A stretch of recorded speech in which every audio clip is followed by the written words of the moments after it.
జై భీమ్ అందరికి. Welcome to జై భారత్ సేన. దయచేసి మా ఛానల్ సబ్స్క్రైబ్ చేయండి, సపోర్ట్ చేయండి, లైక్ చేయండి, షేర్ చేయండి దయచేసి. ఏపీ సిఐడి ఈరోజు లోకేష్ గారి మీద అంటే ఈరోజు అంటే మొన్నే పెట్టారు. ఈరోజు కోర్టులో వాదనకు వచ్చిందనమాట. ఏసీబీ కోర్టులో లోకేష్ గారి మీద ఏపీ పోలీసులను గాని, సిఐడిని గాని ఆఫీసర్‌లని తమ ఉద్యోగాలు చేసుకోనివ్వకుండా విధులకు ఆటంకం కలిగిస్తూ లోకేష్ గారు భయపెడుతున్నారు. ఇది కరెక్ట్ కాదు.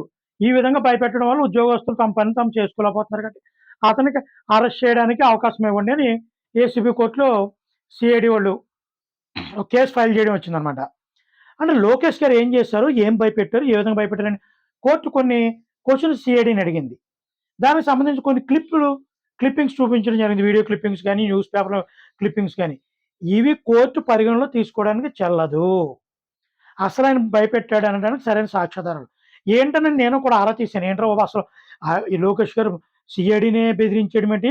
చంద్రబాబు నాయుడు లాంటి పెద్ద గొప్ప వ్యక్తిని అంటే మాజీ సీఎం 14 సంవత్సరాలు సీఎంగా చేసిన వ్యక్తిని భయపెట్టి అరెస్ట్ చేసిన సీఐడీ, ఏపీ సీఐడీని గాని, ఏపీ పోలీసులను గాని భయపెట్టేదంటే సత్తా లోకేష్‌కి ఏమొచ్చిందని ఆరా తీస్తే ఏమీ లేదండి. లోకేష్ గారు ఈ మధ్య మీటింగ్‌లో గాని, పాదయాత్రలో గాని రెడ్ బుక్ ఒకటి రాస్తున్నాం. అక్రమంగా ప్రవర్తించే ఏ పోలీస్ ఆఫీసర్ అయినా సరే, లేదంటే ఒక ఐపీఎస్ గాని, ఐఏఎస్ గాని ఏ అధికారినైనా సరే, మేము అధికారంలోకి వచ్చిన తర్వాత చట్ట ప్రకారం చర్యలు తీసుకుంటాం.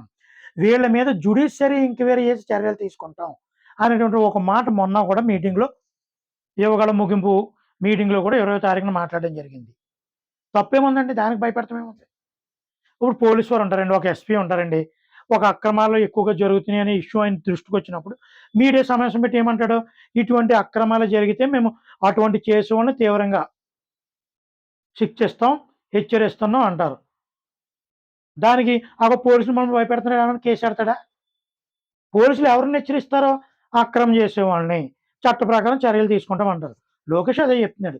రేపొద్దున మేము అధికారంలోకి వచ్చిన తర్వాత మా మాకు కొన్ని విధులు కొన్ని అధికారాలు మాకుంటాయి.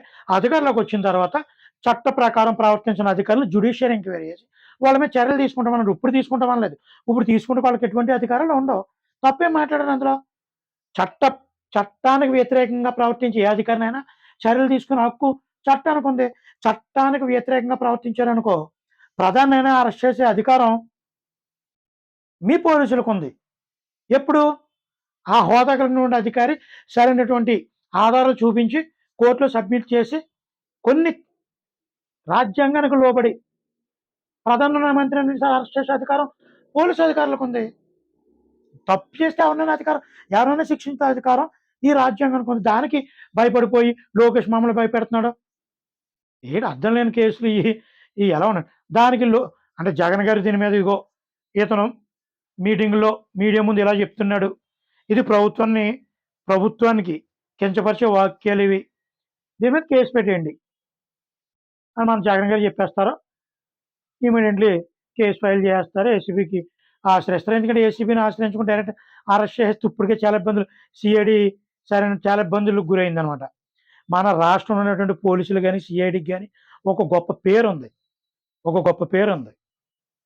ఈ మధ్యలో కొద్దిగా ప్రజల దృష్టిలో గాని, కొంతమంది వ్యక్తుల దృష్టిలో గాని కొద్దిగా పలచనైన మాట వాస్తవం. ఆళ్ళు ఒప్పుకోకపోయినా. దేనికైనా ఒక నిబంధన ఉంటది. ఒక విధి విధానాలు ఉంటాయి. దానికి లోబడే ఉంటది. దానికి లోబడే చట్టం కూడా పనిచేయాలి.